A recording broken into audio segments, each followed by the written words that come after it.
In the quiet upper reaches of a sunlit forest, a white bird named Pip lived a life defined by the rhythm of the day.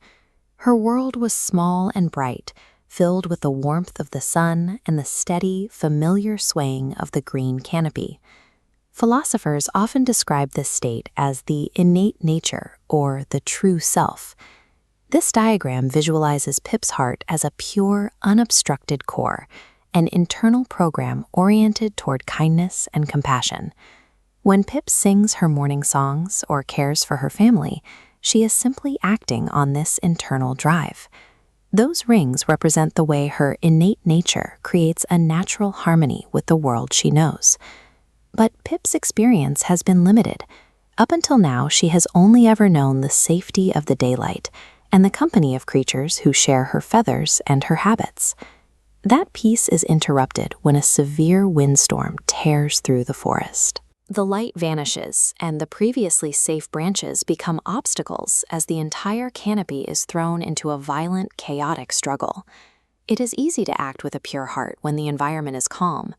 The real question is how that heart responds when the familiar world is suddenly stripped away. In the aftermath of the storm, Pip finds a massive owl named Hoot. He isn't flying. He's pinned to the damp earth by a heavy, broken branch that has crushed his wing into the dirt. To Pip, Hoot represents everything her world is not.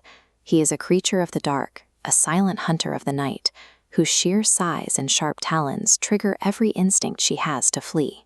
This reaction is the human mind, or ego, in its most basic form. As this diagram shows, a rigid shell of fear forms around her inner core, cutting off those rings of empathy and replacing them with a defensive wall of isolation. Above her, the squirrels chatter from the safety of the high branches. They see Hoot as a danger and nothing more, urging Pip to give in to that fear and fly back to her nest. But Hoot is struggling. Under the crushing weight of the wood, his frantic movements are becoming weaker as the pain and cold take hold. Pip stops. She looks past the talons and the dark feathers and looks directly into the owl's eyes. In that moment of shared focus, the defensive wall she built begins to show its first cracks. Before any act is performed, Pip faces the tension of her own conscience, the difficult space between following her fear and acknowledging the suffering of someone completely different from herself. True empathy begins by recognizing shared physiological realities. Despite differing feathers, this chart shows the owl's pain and bird's fear follow identical data points. This realization dissolves the barrier between us and them, merging two separate lives into a single shared awareness of suffering.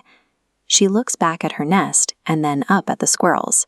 Despite their warnings, she decides the canopy's safety isn't worth ignoring the struggling life below. Pip lets out a single, sharp note, a clear signal of intent. She isn't just reacting anymore. She is choosing to let her inner conscience take the lead.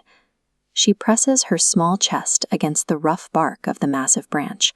Her wings beat furiously as she tries to find enough leverage to move a weight hundreds of times her own size. Seeing this, the squirrels go quiet. Her effort shrinks their fear. One by one, they climb down and press their weight alongside hers. When one individual acts strictly from their true self, it shifts the momentum of the group, turning passive observers into participants in a common cause. Under the combined pressure, the branch finally gives way. It rolls off Hoot's wing, allowing the large owl to finally stand, shake the debris from his feathers, and spread his wings in the open air. Hoot doesn't strike. Instead, he bows his head to the small bird and the squirrels, promising to act as a guardian for this part of the woods when the sun goes down. As Pip flies back to the trees, she feels a quiet internal warmth. It is the simple, emotional confirmation that she has acted in alignment with her original, pure nature. The encounter demonstrates that empathy is more than a feeling. It's the choice to look past our differences and find our own capacity for pain reflected in another creature. It serves as a reminder that even the smallest act of innate goodness can redefine the relationships in an entire forest, proving that the light we carry is only as bright as the kindness we choose to share.